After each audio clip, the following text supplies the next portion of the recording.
After 10 years of displacement, 10 communities in the Konduga Local Government Area have officially been resettled by the Borno State Government. This initiative represents a major effort to restore communities affected by conflict and promote socio-economic recovery. News Central's Umaru Kirawa completes the report. A new dawn for these families after 10 years of pain and resilience at the displaced camps. A widow with 7 children, Fatih Lawan, smiled as she narrates her story of starting life afresh in a newly built home.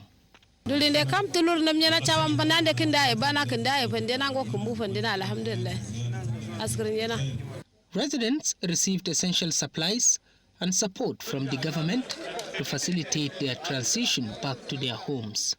Alhamdulillah, alira kumbu isi china fata china, shiro askrinyana, lei alira bare kazana, apima kuriena rinyana bare le bare ishe. Samma sarna sanda sarma du fiu sarma, tammaso ala andira askrazu, ala andira askrazu baba. The resettlement initiative aims to restore hope and provide a new beginning for families who have faced years of uncertainty. Kadda siri Konduga sauro kura nangal tema chizanya mbe nado chizara makamaro kampu da wona mbe amanya ne mare ala sidiya na gare dai kollum ba sai am Konduga duk karta zara walta ya kollumin inshallah aro tamanje mbe. Senator Kakamali Miale, among other stakeholders of Konduga, appreciated the inauguration of the 500 housing estate, describing it as a step toward long-term peace and development in the region. Borno State Government, in collaboration with the local government council, Konduga Local Government Council, will start the construction of Aulari village. Government has already paid 100 million naira for the procurement of blocks for the construction of Aulari community. And I have also directed the Commissioner for Local Government Council to direct the Chairman of Local Government Council to procure additional blocks for the construction of Aulari.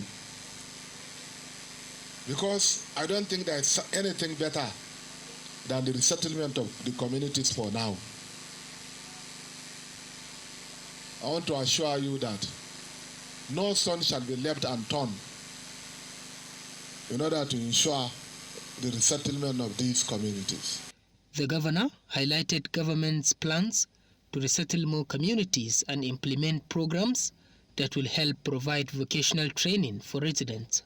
I was told for many times that some of the Boko Haram members, they used to come and spend a night inside the IDP camp, and then as early as possible, they will move out to their hills. This is not acceptable. The College of Business and Management Studies, Konduga, is one of the projects the governor has directed the Ministry of Education to determine the extent of its damage and plans for its resettlement. In Konduga for News Central, Umaru Kirawa. And talking of Umaru Kirawa, well, he joins us now here on the news. Thank you for being here. Now, can you give us more insights on how the resettlement has been so far? We did see in that report what took place at the governor speaking, but let's have more insights from you. Yes, it's a happy moment, particularly for the returning persons, because they went through very difficult time. The experience of living in the camp, it's a harrowing experience, and you know, their means of livelihood have been destroyed, their houses destroyed, and they depend on handout. But fortunate enough, time has come for them to go back to their houses. And most importantly, the government has built new houses for them. Most of the women are widows because some of their men were murdered in the peak of the insurgency.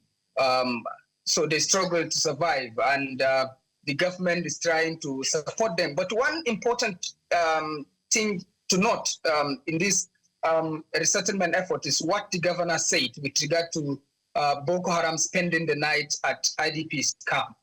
It's a very serious security concern. Although the people here used to take it as something normal because of the experience, because of the because of the situation they found themselves. But it's a very serious concern which requires an intervention, particularly the persuasive means now that the government is pushing for non-kinetic approach of encouraging the Boko Haram members to repent to the Nigerian government. All right. How are people actually reacting to this new development? Well, like I've said earlier, it's unfortunate that the people take it as normal, but it's abnormal. And it's because of the trauma, because of the situation they found themselves. Some of the people have seen their friends, their relatives, their parents murdered in front of them. So this is the situation. And hearing that Boko Haram spend the night sometimes in the camp, it's a very serious issue, but it seems to be part of the people down here, but it's unfortunate, and the government really need to redouble its effort in using persuasive means, using the real religious counter-terrorism strategy to demystify the misconceptions of these Boko Haram insurgents, to use the avenue of religious leaders to change the mindset of the fighters and the insurgents, so that peace can be regained. Because the insurgents, most of them are saying that they are fighting in the cause of God. And unfortunate enough, it is contrary to what Islamic belief and principles is. Because in Surah Al-Ma'idah in the Holy Quran, chapter 5, verse 32, it says, if anyone kills any human being, unless it be for murder or for spreading corruption in the land, it is as though he has killed the whole of humanity. And if anyone saves a life, it is as though he has saved the whole of humanity. And most importantly, even the Quran says that there is no compulsion in religion, like Rafiddin. So anybody can choose the religion that he believes in, but most importantly, the path to salvation. But it's unfortunate that this message of peace, this message of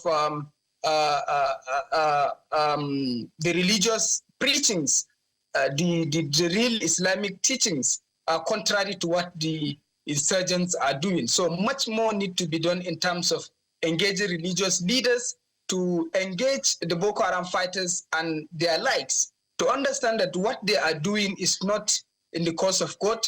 They are fighting, in fact, the religion they claim to be practicing. And Borno has went through very difficult time. We've witnessed the invasion by Rabi Fadlala, the 1994 flood, the Maitasini riot, and now we are battling with the Boko Haram. So the government really need to wake up to utilize the appropriate mechanism, the appropriate means of convincing these people so that peace can be maintained and development can continue. Because the people are going through a very difficult time. The experience is something else. All of us are in this. I mean, it's something else. All right. Thank you so much, Umaru Kirawa, for your time, and thank you so much for bringing this into light.